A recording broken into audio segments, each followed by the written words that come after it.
and data health. Okay. All right, so we're underway.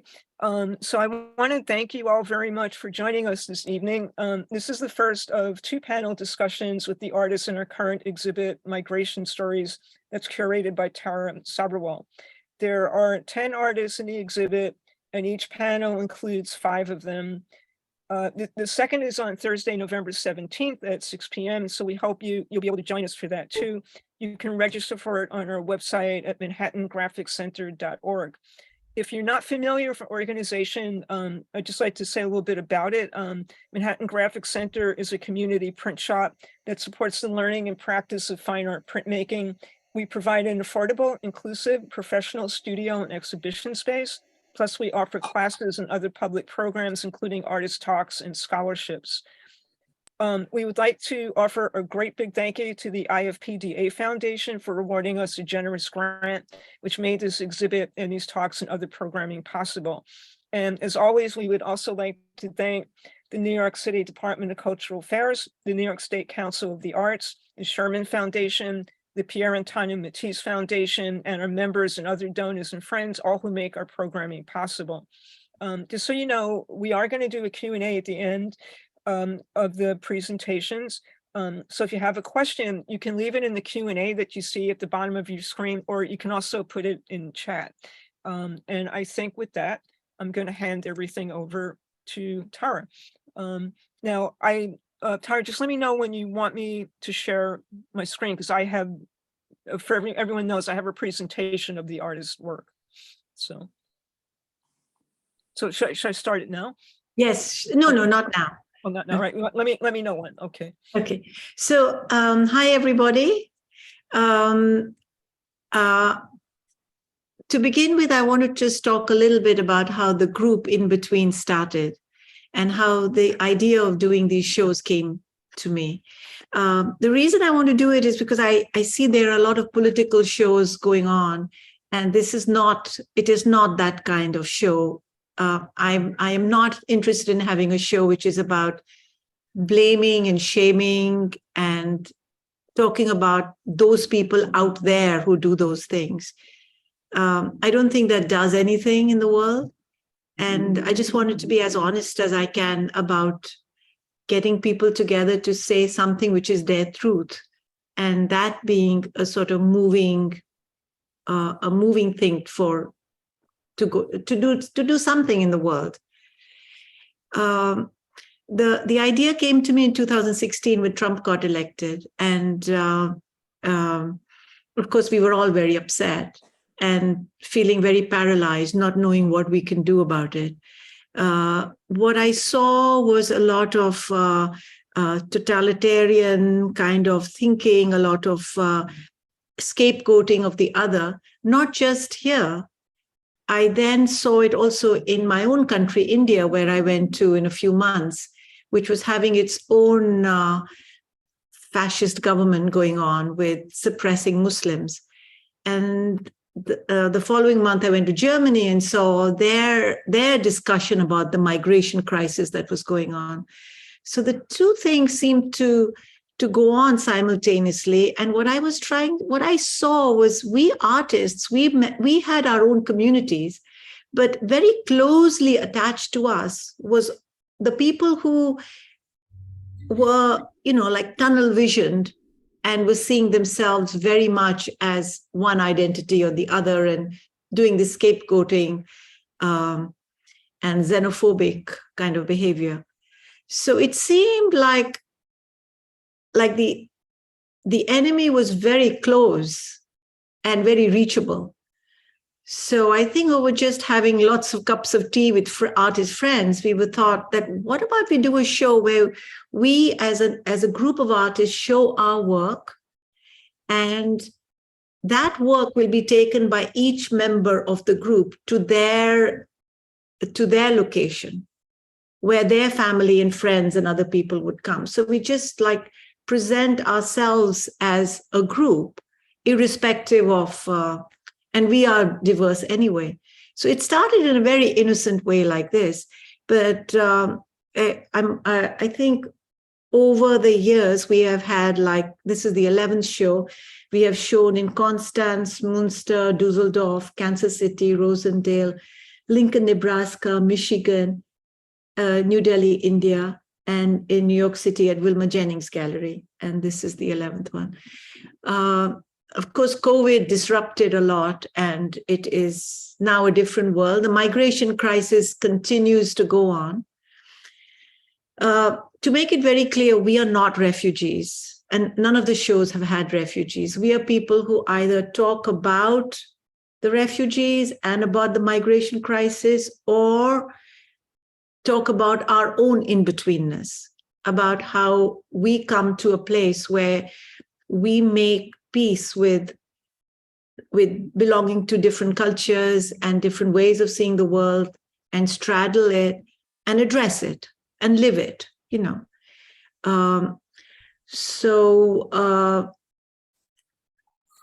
As far as the migration crisis is going, it was 70 million displaced people in the world in 2020, and it is 89.3 million today. So that is a crisis which is crazily growing. I mean, it hasn't even got attention during COVID because so many other things have taken over. And the reasons for the crisis, for the migration crisis, we all know are all kinds of things. It's, you know, globalization, colonization, climate change, you know, all things where everybody has a role. But they are definitely, it's something that nobody wants to deal with, and it is being shunted here and there. And so these shows are a way of sort of like putting our attention to this in our way, and not doing it by shaming and blaming anybody, but by telling our stories. I think that's about enough to give you an introduction about it. I will, and later on when we're doing our questions, you know, if anybody wants to talk more about this, you can do so. Another specific thing about these shows is that wherever they go, we address what is particular to that place. So it's not like a big agenda. And so when the show went to India, for example, it was during the Citizens Amendment Act, which was a very horrible citizenship denying act to deny a large Muslim minority of citizenship. And so the seminar focused on that. When it was in Dusseldorf, it was during the Jewish Holocaust Memorial Day. And so it focused on what they thought of the idea of in-betweenness and mixed cultureness, and in relation to that day and that memory and what they've learned or not. And when we showed at the Wilma Jennings Gallery, we did a very, very mixed race show of people from, it was literally like 3 Latin American, 3 Arab American, 3, so it was very scaffolded on everybody's experience like that. So I hope this idea of these shows continue, and I'll just end with that. And of course, it'll take new forms because we have the sort of post-COVID world now. And the idea is to just be genuine and be ourselves. And I just want to also say that we are artists. We make art. We want to show our art. And that is something which is a very important part of us. And so to do something which can say something in the world and show our work. That's a big... So, Robin, that's good for me. I think that's my introduction. And so I will share this screen now. Yeah, if you want to share the screen to the first person, and that is Mildred. Oops. Firefox. Sure. So Mildred, do you want me to ask you some of the questions? Like, would you like to tell us something about yourself as an introduction? Like, just something about where you were born, where you grew up, 1 or 2 sentences about your life, your career, and the things you work about, and then we can talk about your work and maybe something about in-betweenness, and I'll prompt you later. And we end with just what you're working on now, what you want to do in the future. So you have about 8-10 minutes. Okay. Hi, everyone. I want to thank Manhattan Graphics for hosting this exhibition. And I want to thank Tara for organizing this exhibition. I've seen a few iterations and it's an exciting idea and it's good to see the work evolving. I'm also really excited to be in the company of artists that I've known for a long time. I've known Tara for a long time. I've known Rejin for a long time, very, very long time. And Robin as well. Tana, I'm just meeting you, so hello. And so I'm just excited to be in this great company. My name is Mildred Beltré, and I make prints and drawings. I was born in New York and I was raised in New York. But I would say, I was what, Donald Trump aptly called an anchor baby. And so as an anchor baby, my family was able to establish roots in this country. So I'm a proud anchor baby. And although I myself did not emigrate or am not an immigrant, I was very much brought up in an immigrant community, in a family of immigrants. And so feel myself to be that despite not being that. I guess, can I move on to the work? The work that's being shown here, that's currently at Manhattan Graphics are 2 woodcuts, and they use a symbol or this image of a charm that I've been using for quite a few years now. It keeps showing up in different iterations. And the image is an image of a charm called an azabache. Actually, the stone is called azabache, but we call the whole thing azabache. And it's typically a charm that's put on babies to protect them from the evil eye. And it's as a gesture, as a symbol, it actually has a lot of cross-cultural connotations, but I'm most interested in, how it's used as a charm, as a protection charm. In the US context, I'm also interested in how, depending on how you orient the image, it sort of takes on different ideas. So when it's oriented upwards, I feel like when people look at it quickly, it sort of resembles like a Black Power fist. And then when it's oriented down, I feel like it more references this symbol of protection. And so I often like to use it in both orientations as a way to talk about notions, a need for power, or notions of power, as well as a need and notions of protection, and the ways in which certain communities aren't deemed worthy of protection. And then also ideas about, I guess, what does power look like, and what do these things look like together? And I can end there in terms of describing the work.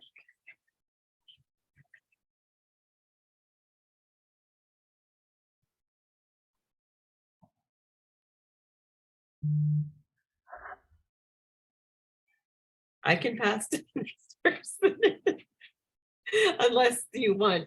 Did I miss one of the questions? Oh, no, go ahead. No, I could, well, let's do this more interactively. What do you think about, what do you feel about in-betweenness as such, of like being within 2 cultures and sometimes facing how they contradict each other, or anything that comes to your mind about that? Or Sure. how old were you when you first like encountered that? Like an artist once told me that he didn't know he was Mexican until he came to America.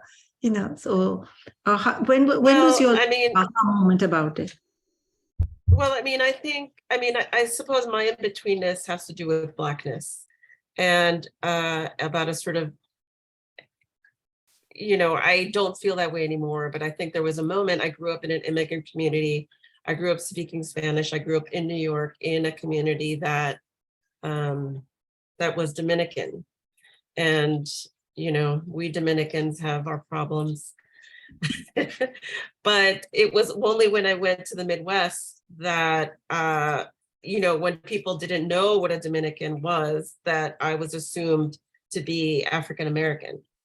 And so in that moment, I sort of had to understand my relationship to American Blackness and sort of began, I think, like a long journey of sort of educating myself on American Blackness versus the Blackness that I, had lived, or not versus, but in conversation with the Blackness that I sort of experienced in my house. And so I think that's sort of, that's still something that's important to me. So I want to be respectful of the Black American experience, which isn't entirely my experience, but then there are many ways in which that does become my lived experience as well. So respecting and understanding the places where the histories are completely joined, and then the places where the histories, I have to respect differences, and then also understanding myself now in this country, in a Black American experience, which I, proudly participate in. Right. Yeah, I can totally relate to that. Yeah. What do you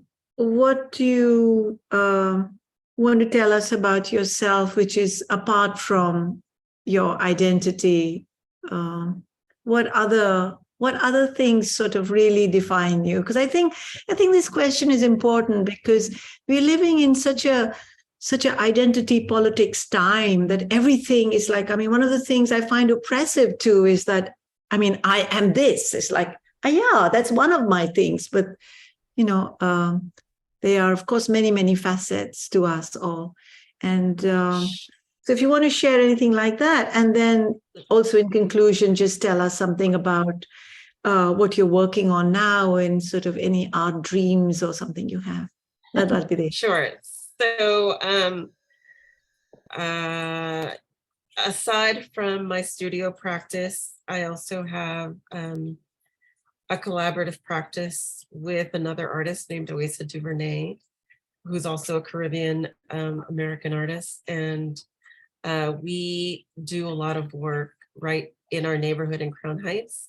Rejin has actually participated in our project.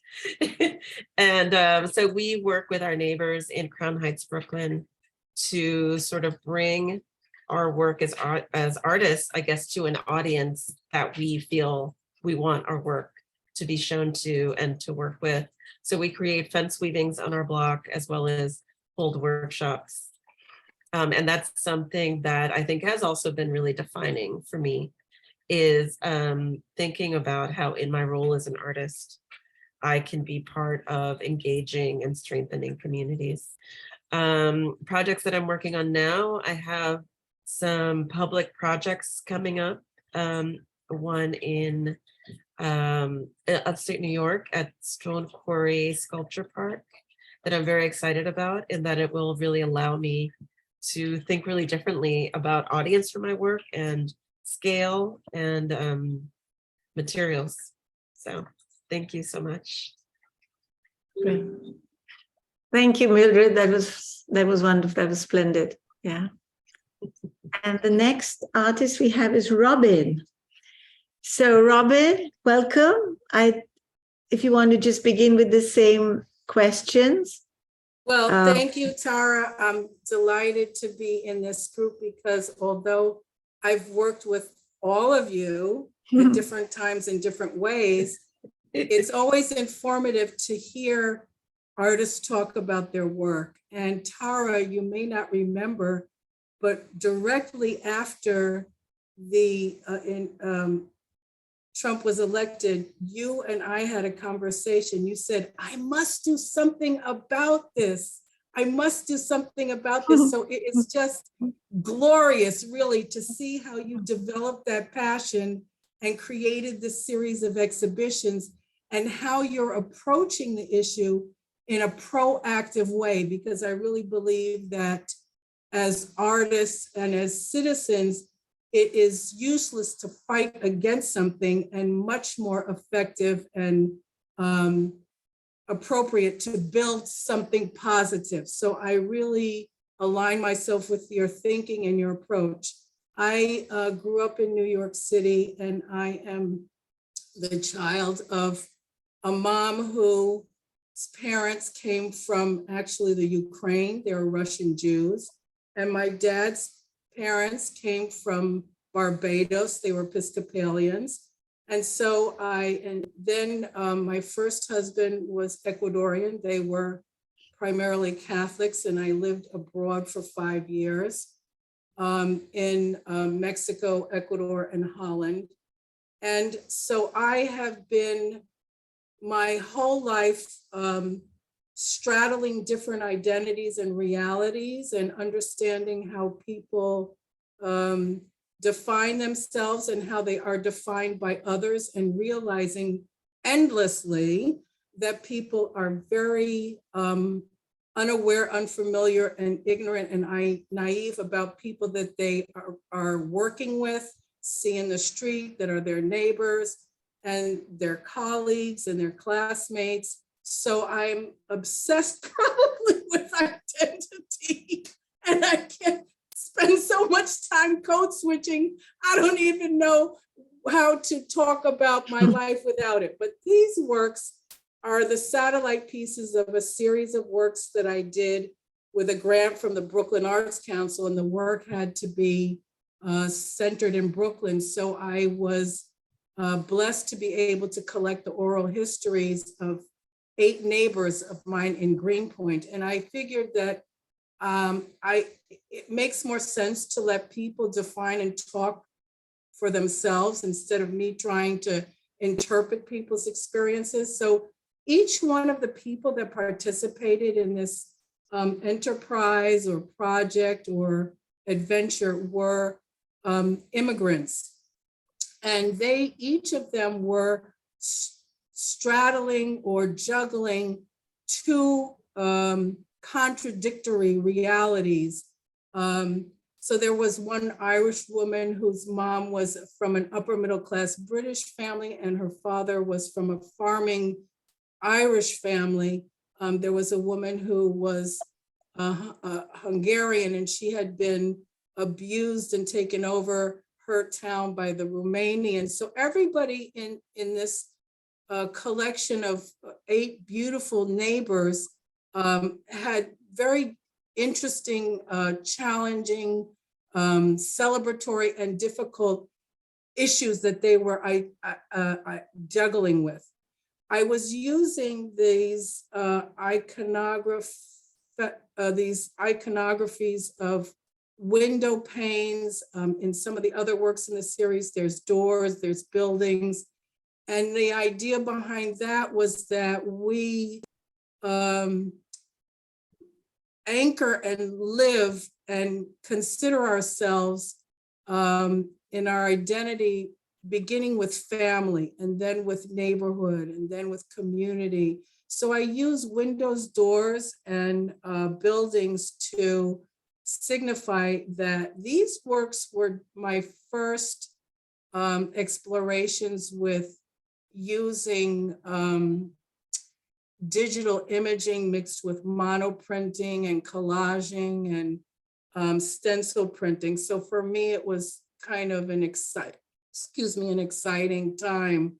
I'm still dealing with that issue of buildings and doors and windows in a different way. You might see the works behind me, and they have at the tops of them these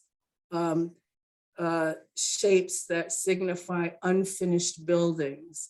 So for me, the issue always is, how do we anchor, define, and present our reality of ourselves in a knowledgeable, empowered way? And how do we learn to listen and find out about other people's sense of self? It's a never-ending activity, I think. So I don't know what else to say, except that I think this theme, Tara, that you've centered yourself on is endless. And I think, of course, as an African-American woman, I'm obsessed with my being able to present my own narrative in my own words. And in like form, I'm very happy to hear other people do the same. I really grew up being taught that you have to make sure that you have as much control over self and identity as possible as a woman, as an artist, as a person of color, as a Jewish person. So that's kind of in my DNA. Tara, you were asking, I think, what other things are we engaged in beyond our identity?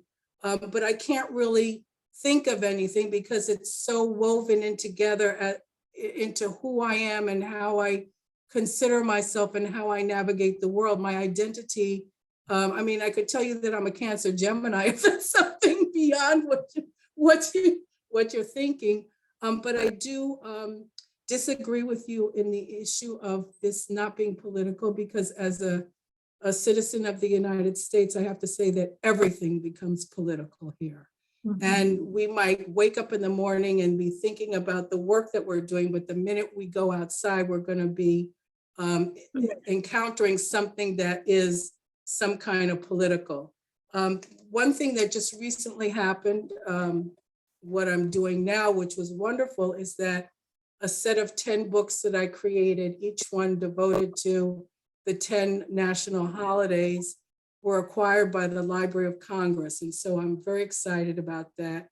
They were a series of works that came out of what you might call a failure.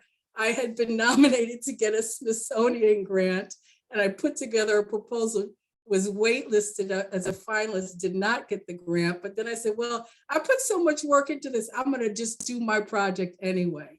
So there is one of those exciting examples of doing something in a certain venue that doesn't come to fruition in the way you imagine and then shifts to something else.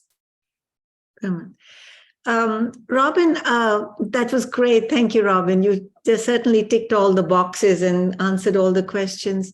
You know, I just want to respond to what you said, is that everything is certainly political, and we are all concerned about, we are all want to assert our identity, as you said, you know, your identity stemming from your multiple sources.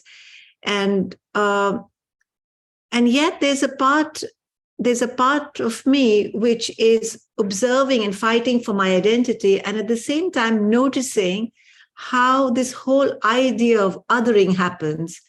Like, what makes me me is I am not everything else. What makes me black is I'm not white. And what makes me, so the sense of the other is always present in how we define our own selves.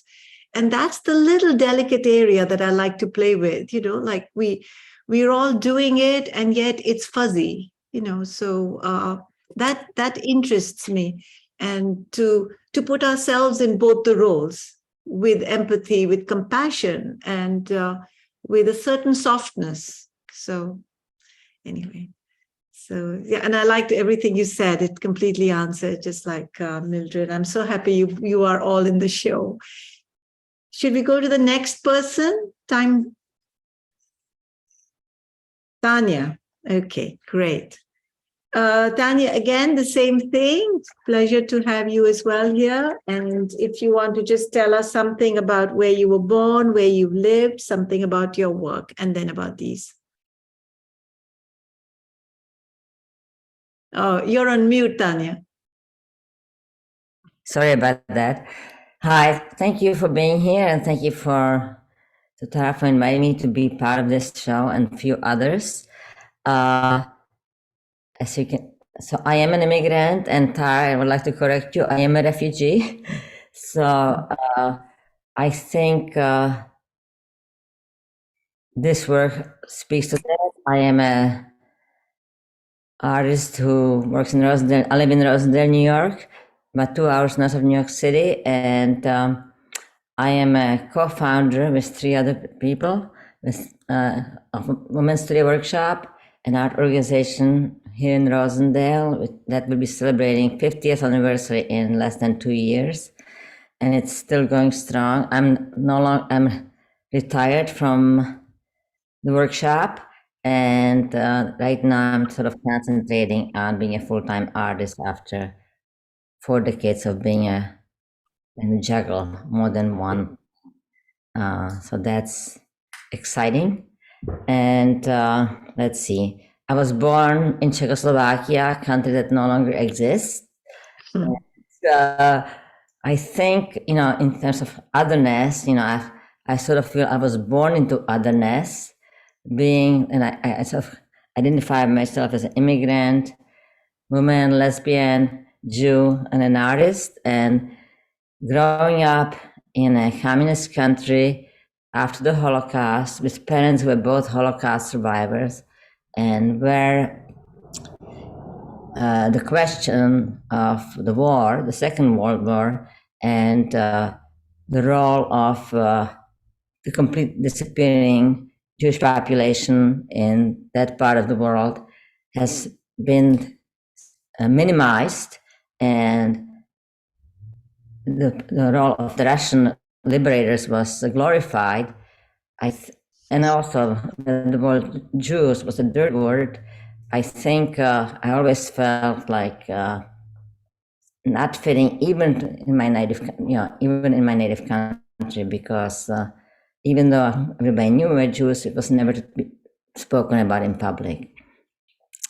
I also grew up in a secular family, and when we were lucky to, and I escaped, my whole family escaped during the Russian invasion that happened overnight. And it's sort of, to me right now, what's happening is sort of repeat of what happened over 50 years ago when my country was invaded by Russia, and now it's happening in Ukraine. So it sort of makes me realize that, well, that and many other instances, that things can change overnight, and one is never sort of sure of one's place.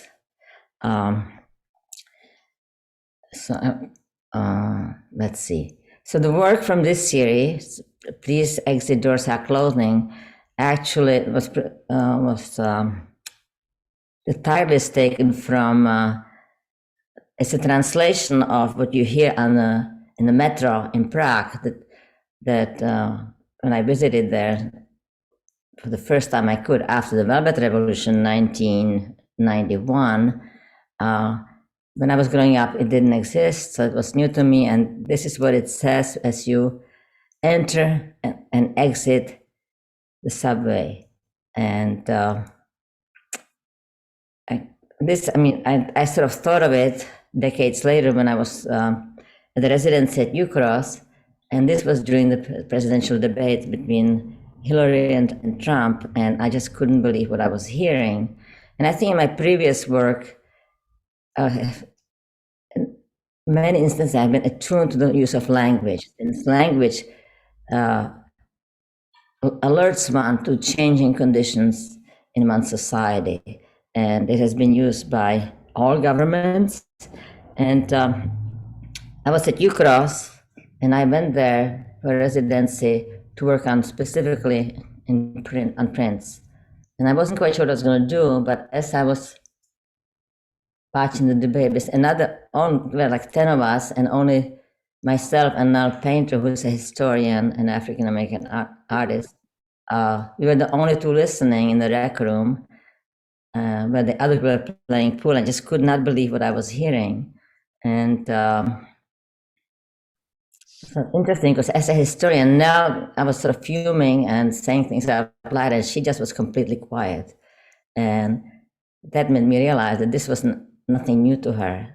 So I just couldn't believe that suddenly immigrants became, rapists, murderers, and then the aliens. They became the other. And so this series of work is consisted of about I don't know 70 or 80 monoprints dealing with the issue specifically to immigration and how we were sort of in a country that's its credo is a country of immigrants. That this was actually happening. And of course, now, 5 or 6 years later, we are still in the same situation. Let's see. So that's where this body of work originated from.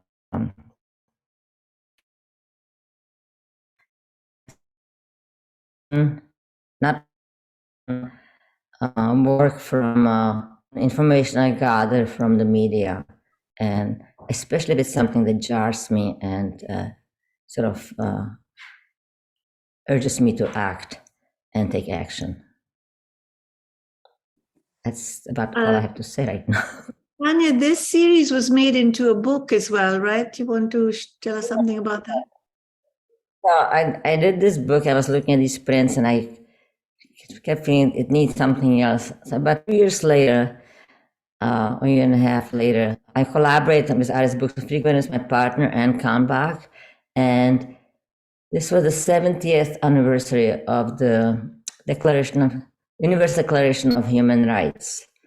And so we decided to pair the text of the articles, the Declaration of Human Rights, with these prints to sort of commemorate that this was an international law, I think, approved by over 50 countries. And here we are 70 years later, and we are still not practicing what we preach. And that book was published, I think, 2018 or 19. Yeah. That's great. Would you like to end with telling us something about what you're working on now, or some of some work you're developing, or you've just developed, or something like that? Right now, I am working on. So my studio practice is if I'm not working on a specific project, it's sort of it's more intuitive, and I'm working on these large monoprints. Which they're figurative, and I'm sort of interested in what happens in the media when you are simply drawing and see what emerges. That's what I'm working on right now. Great. Thank you very much, Tana. Yeah. And now we have Rejin. Hi, Rejin. Pleasure to have you in the show as well. And thank you, Tara. I was looking out to have you in our group for a long time. It was just like, oh, and I finally got the chance. And so, Rejin, do you want to tell us something about yourself, where you were born, and then something about these works, and anything more about yourself? And then we talked something about in-betweenness and your cultural identity and how that impacts your work and your thought and your concerns these days. Yes. Well, let me echo what some of the other artists have said about how happy I am to work with you and like all my old friends. It's like having a reunion. So it's really exciting to share the walls with all of you. Some of you I've known for so many years, and Mildred, I don't know that we've ever shown together, which seems impossible to me. But so I am really excited to share this work and to have the space at Manhattan Graphic Center, and to be working with all of you. And it's amazing to see you all tonight. My name is Rejin Leys. I am a mixed media artist and paper maker. Skill which I learned at the Women's Studio Workshop. So thank you, Tana. Whenever I do I have a public papermaking project, and whenever I do it, I always give a shout out to WSW and encourage people to go there to get more than the kind of papermaking 101, which is what I do with people. yes, so yeah, Where were you born, Rejin? thank you for getting me back on track. Yeah, I was born in New York. My parents both came here from Haiti. So while I myself am not an immigrant, like Mildred, and I feel like Mildred and my experiences are run on a very parallel tracks. My family came from Haiti, which is the other side of the island, from the Dominican Republic, where Mildred's family comes from. So like in a lot of ways, I shared that same experience. My family, while my parents didn't come here as refugees, a lot of members of my family did flee the Duvalier regime in Haiti, and experienced various levels of trauma from, people who explicitly said they would never go back. People who just wouldn't talk about Haiti anymore and would only look forward, our future was here. Lots of people never in their lives went back to Haiti. But also other, so parts of the family ended up here in New York. Other parts of the family, other family members ended up in different countries and kind of eventually came back and forth, or I feel like we didn't experience migration as a one-time thing, which is certainly not unique. Like every population pretty much has always been on the move at some point in history.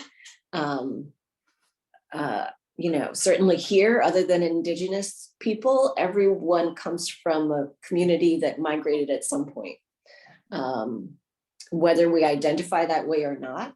And it's been really interesting, especially since the Trump years, to hear kind of the discourse around migration being talked about as if it's like a binary, you're either a migrant or you're not, when that's not the way I've experienced it, and that's not the way, a lot of you have experienced it. And even like our communities are not just one thing or another. We identify in multiple ways. My family is from Haiti and I grew up in New York, and I've never experienced kind of you're either this or that, because, while we're Haitian, we're also African-American, because, the Caribbean is part of the Americas. And meanwhile, I kind of, don't look like most Haitians. And I'm often, strangers will often assume that I'm South Asian, and kind of other me as an immigrant. Very often people will, stop me to ask for directions or something, but ask me if I speak English first, because they assume that I don't speak English. So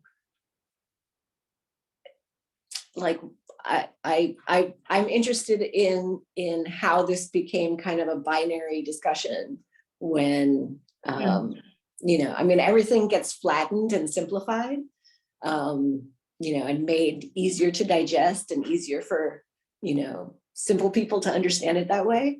But, just obviously from the discussion that we've already had and the input of the other artists here, there's no binary here. Rejin, that's really interesting what you're saying. Sorry to chime in, but very quickly, it's very interesting what you're saying, because I remember when Trump got elected and everybody was outraged, and they were talking in different, race the conversation of race became so important. I remember in a group of very liberal white people in my area, in some party or something, I said white people. And just to say white people, they were like, "Ooh, that was not." Nobody said white people. People said black people all the time, and Indian people, and then the friend said, "Ooh, like we're not." We're not like that group. Why? We were all very different or something like that. And I was like, and she heard herself saying that, but so is everybody else, right? Like exactly what you're saying. Right. Like largely in this country, white people experience it themselves as the baseline, right? Yes, They're not used to being referenced as one group among many. Yes. That's what I meant. Yeah. Tell a little bit about these pieces, these two pieces, just a little, so that if you like. Yes. Yeah. No. So this piece, Tectonic Shifts, and it's kind of a pair with, this one, Magnitude. These kind of came out of, I started doing this exercise kind of for myself, which I just started, I'm sure everyone here knows what a blind contour drawing is. I did a whole sketchbook full of blind contour drawings of the US map, because it's something that, as Americans, we all, feel like we know what it looks like. And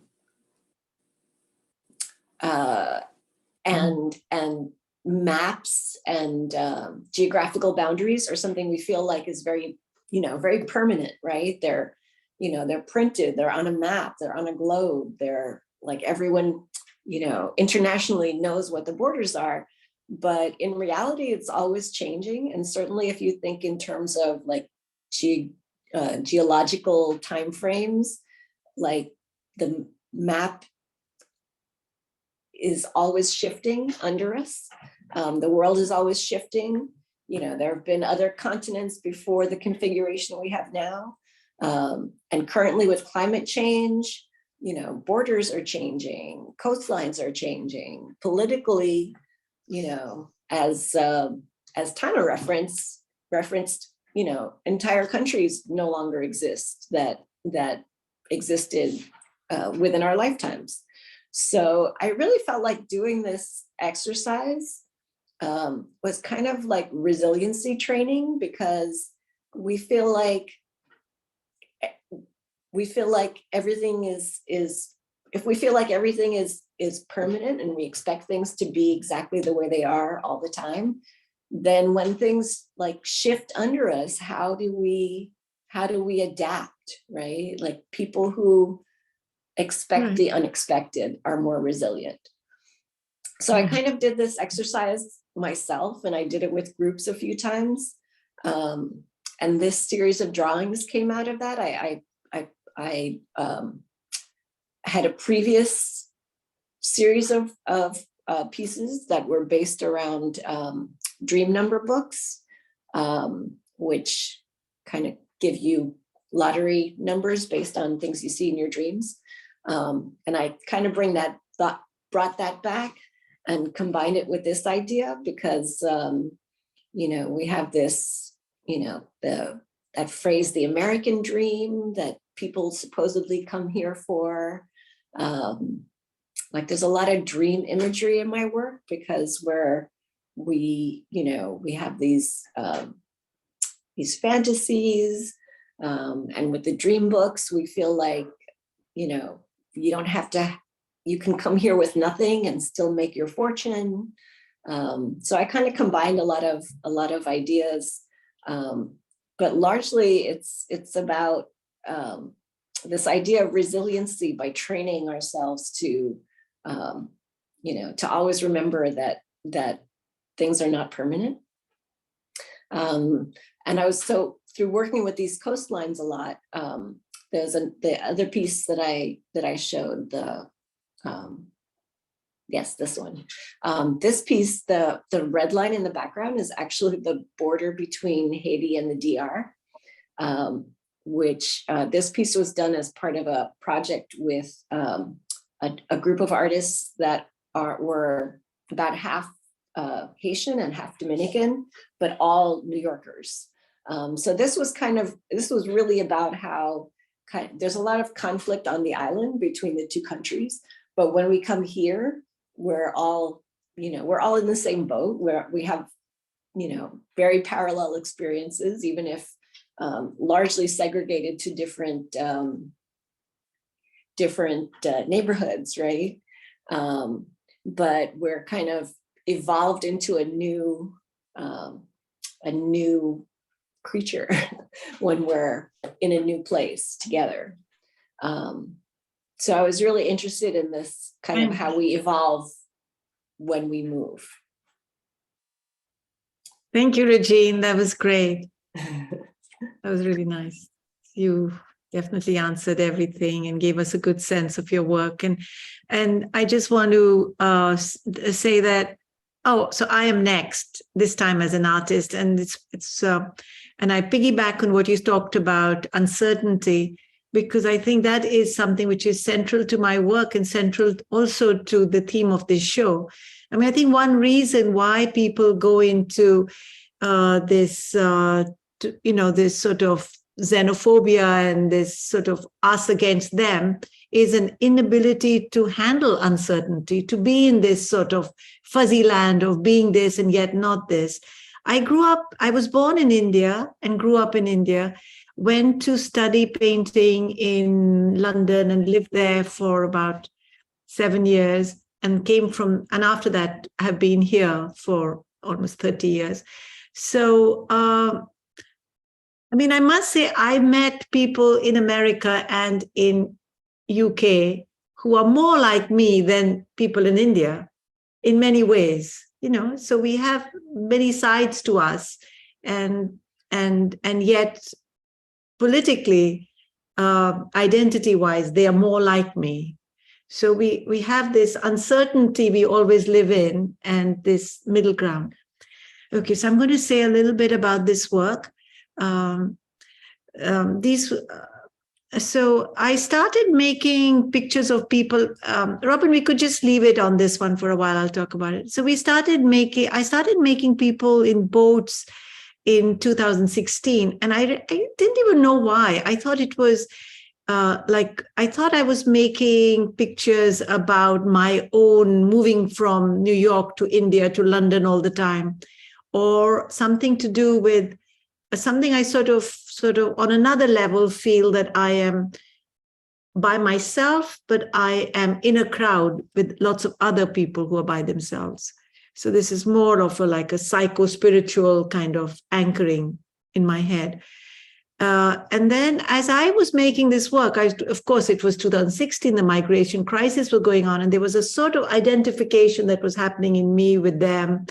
And this sense of uncertainty that you're a refugee and you reach a new land, you don't know how they're going to accept you, you don't know how you will accept them, and you want to maintain who you are, and yet you want to be part of the other, and you want the other to know you. And in sort of many, many levels this goes on. This particular work was done in China during a residency there.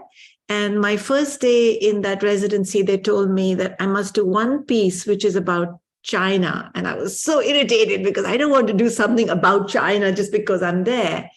It doesn't work like that. And the next day, somebody came to my studio, one of the people, the administrators, and I had a painting. I was doing some kind of little watercolor with a full moon, and he said, "Full moon, that's Chinese."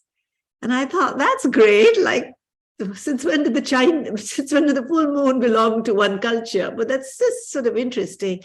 What then transpired, I was sort of just talking to people about this, and there are lots of stories in China about the full moon being reflected in the water, and everybody's trying to catch the full moon in the water, but it's actually the reflection. The real moon is something else. And this is a very old way of understanding your individual self and the larger self. Like the larger self is you and you're part of it, you know. And I was really sort of happy to know, like, along with everything else, how a story moves through the Silk Route as well. A little, it's like somebody must have thought about this and written it, and then it passed on through Camelback and whatever. So this is one about catching the moon in the water, which is a Chinese parable, and an Indian from the Rig Veda, and the migration story, and the migration goes on. I can talk about the next one. The next one is, again, playing with the idea of the moon. And again, I'm playing with like the different levels of in the way I see myself. One, this is my identity, and yet it's also very fractured, and it's also very broken, and I'm part of a lot of things. And I want to feel like I'm a part of many, many cultures and many types of people, and be fluid. And yet I want to keep a sense of who I am, my own identity as somebody from India, somebody who's been in these places, a woman, a mother. So to be fluid and yet be yourself, to be so clear near the blurry line between who I am and yet be myself. I think I want to end with, I think I've also addressed what I mean by in-betweenness through my work.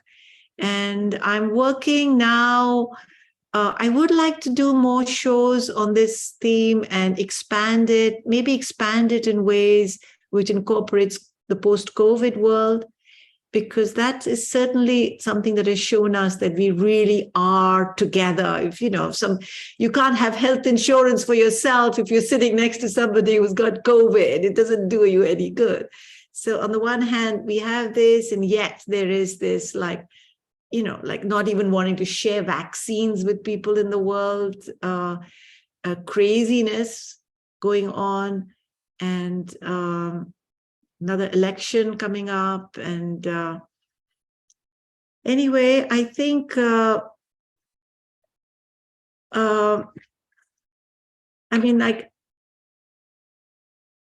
like we are living in a world which is bringing us together. Globalization brings us together. COVID has made us realize that it's closer together.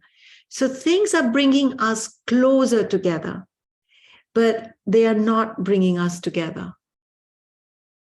We're getting closer, but we're not still getting together. And there is this blur about it, like why?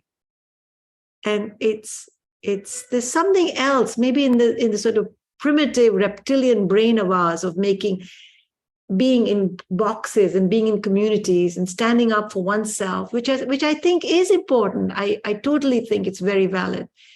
And at the same time, it's like just like to shift one's perspective.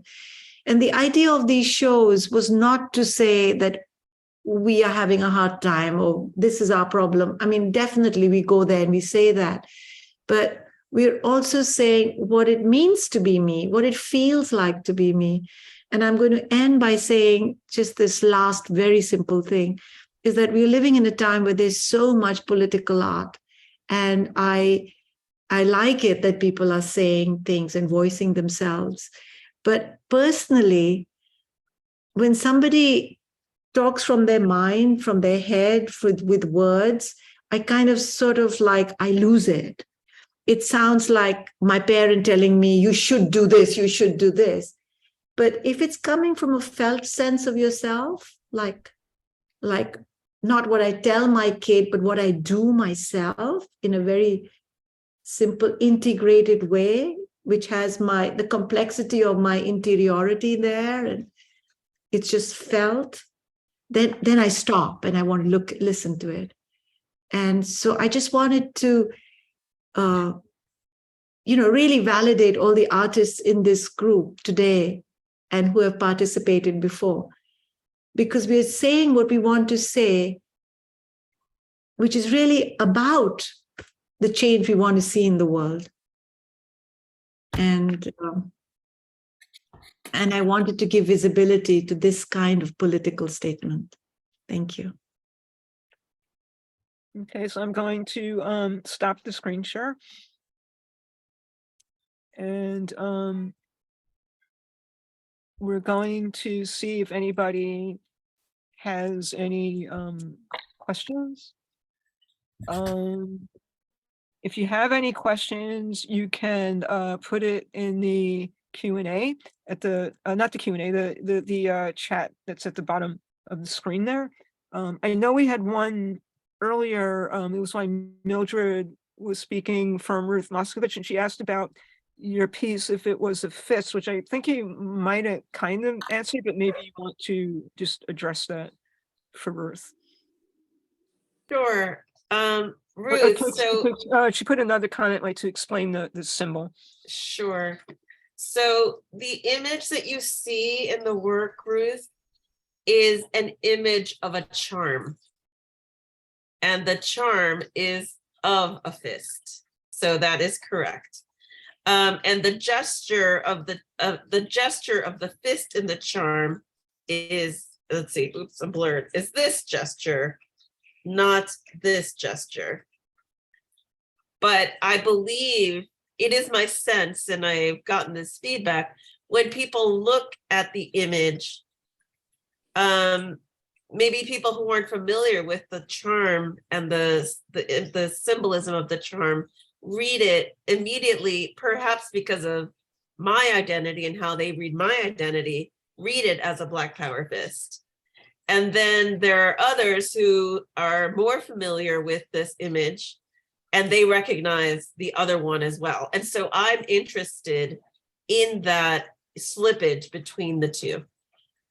And I'm interested in that mixed reading, in that, you know, I think it's interesting narratively to me, but I think it also speaks a little bit to my own positioning as well, right? Also that slippage and how certain people can read me differently depending on their own positioning. You know, they may see something more depending on their positioning than others. So that's part of the reason that I use it, as well as it being an important symbol to me, you know, culturally, and then also as like this thing that I want to put out in the world, right? Like if I can put enough of these out in the world in connection, like create this like force field of protection, you know, around communities. So yes, people do wear it. I am wearing one right now. In fact, right here. But typically you would buy it for babies, but I'm not a baby, but I wear one anyway because I feel like I still need protection in my life. Okay. Does anyone else have any questions? Because this was pretty interesting. So maybe someone else has a question for one of the other artists. No other questions. Okay. Well, in that case, oh wait, and yeah, of course, Anne's asking if she can say something. It's not a question. Of course you can. Hi, everyone. I'll try to not make this a long comment, but I did want to thank all of the artists and thank you, Robin, also for organizing the artist talk. I am a member of Manhattan Graphic Center and proposed this show to the I always mix up their initials, IFPDA, and I'm so proud that you were able to. I should just say Anne's the chair of the exhibitions committee, so she was very involved with all those. Yeah. So anyway, I'm really pleased that you were all able to participate. And as I emailed to Tara at the time, I was super sick and unable to come to the opening. So I would have liked to meet you. And anyway, the virtual will have to be as good. But I really also appreciate the comments that all the different artists have made. I think, you know, you touch on so many important topics and bring, you know, this, you know, there's this kind of contradiction or dichotomy between making art that's not political, but is of course embedded. There are a lot of politics that come in or are embedded, and I think in different ways, all of your work gives us a much more subtle and multifaceted understanding of the topics that, you know, the topic of the show, I mean, of migration, of otherness, and it cuts against all of the xenophobia, you know, the canal, like this kind of like defining people in very narrow ways, making people feel like they don't understand somebody because they are X and I am Y, that kind of thing. So I really, yeah, I'm very impressed and have responded very powerfully to your work, and I hope that it continues to have that effect on those others who see it. We hope to, we're pleased to have hosted it and hope that it's seen very broadly, because it's wonderful work that really enhances our understanding of our world, which is critical. I mean, we are living in very sharp political times, and this work, even in not being political, has a tremendous relevance. So thank you all. Thank you, Anne. There's another, I don't know if you all can see, this is an interesting comment in the chat, which I can read. It's from Bonnie Epstein, and it says, found this discussion very interesting. As an American who had a reverse experience, I married a man who had lived in the US for years but wanted to go home. I went home with him, and once there was an immigrant, became known as an Anglo-Saxon. So I guess that's kind of an interesting reversal of, you know, here it's sort of what you were saying before, Tara, like when you refer to white people as white people, and they were sort of taken aback. But yeah, if you travel maybe to countries that are not predominantly white, suddenly as a white person, you're the minority. Instead of us maybe identifying people as like Black or Haitian or Asian or whatever, you're going to be identified as the white person. So that's an interesting thing, I think, to think about. You know? So just wondering, does anyone else have any comments or questions they'd like to make?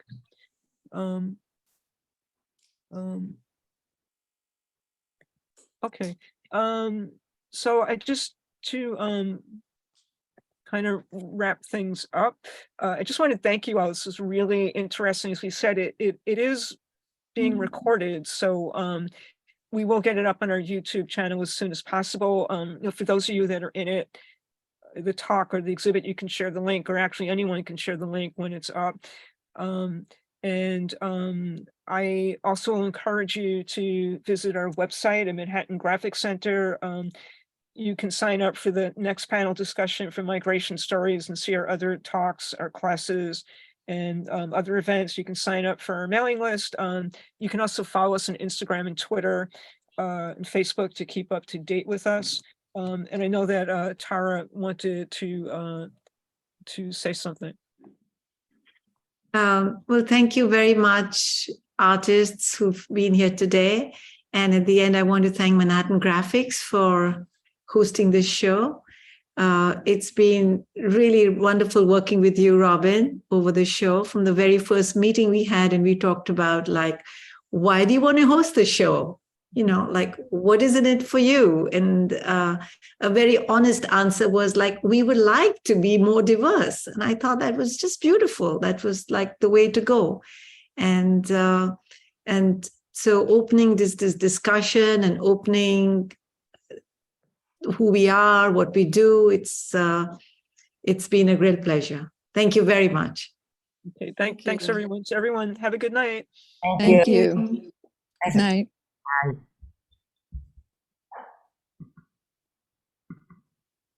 Night.